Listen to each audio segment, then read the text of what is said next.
Assalamualaikum warahmatullahi wabarakatuh. Hi everyone, I'm Firdaus, a third-year student at Nahdlatul Ulama Sidoarjo University, an English language education program. I will deliver a persuasive speech on the issue of SDGs No. 1, ending poverty in all from everywhere. My speech entitled Universal Basic Income, Reduce Poverty During the COVID-19 Pandemic. I'm going to start my speech from now. Modern humanity faces a common enemy, COVID-19. Johns Hopkins University reported at the end of July 2021 that the COVID-19 virus has killed 98,000 people in Indonesia and 4 million worldwide. Pandemic have an impact on the decline in economic activity nationally and globally, thus increasing unemployment rate and the severity of poverty that had previously been quite severe. The Central Bureau of Statistics Indonesia, or BPS, has noted that the COVID-19 pandemic until September 2020 has implications for increasing the number of poor people in Indonesia to 27 million people, or 9% of population of Indonesia. Ladies and gentlemen, the government of Republic of Indonesia has made effort to protect Indonesia's social protection to overcome the negative impact of COVID-19 from the poor, namely with subsidies, the Family Help Program or PKH, Direct Cash Assistance or BLT, and Social Assistance Package. The 2016 Congress of the Basic Income Earth Network in Seoul defined that the Universal Basic Income, or UBI, as a periodic cash payment unconditionally delivered to all on individual basis without mean test or work requirement.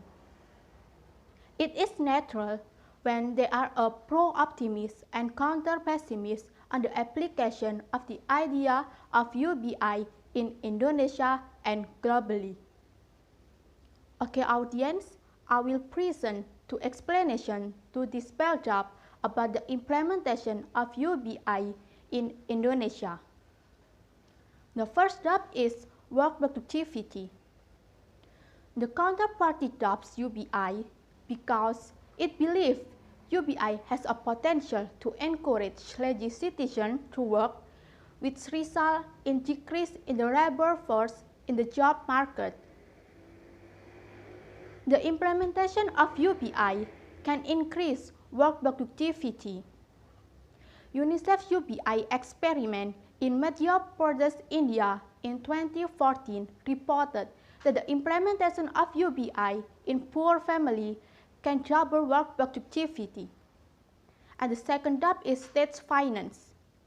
Pessimists oppose UBI because they believe UBI is expensive and will burden the state's budget, or APBN.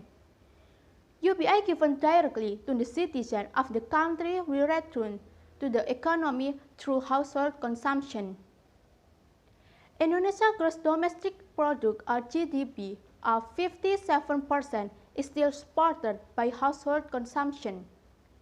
Thus, UBI will be able to increase purchasing power while encouraging trickle-up economics. UBI funding can be obtained for four sources, namely government expenditures, or APBN, value-added tax, or VAT, new sources of income, and tax on top earners and the highest pollution companies. Alaska, the state of United States, can be example of how UBI was be able to prosper its citizens from 1976 to the present state's income. Ladies and gentlemen, the implementation of UBI is quite effective in reducing the poverty rate, especially during the COVID-19 pandemic. Therefore, let's support the government of Republic of Indonesia's policy for emergency and permanent implementation of UBI based on evidence-based policy and research-based policy for social welfare for all Indonesians.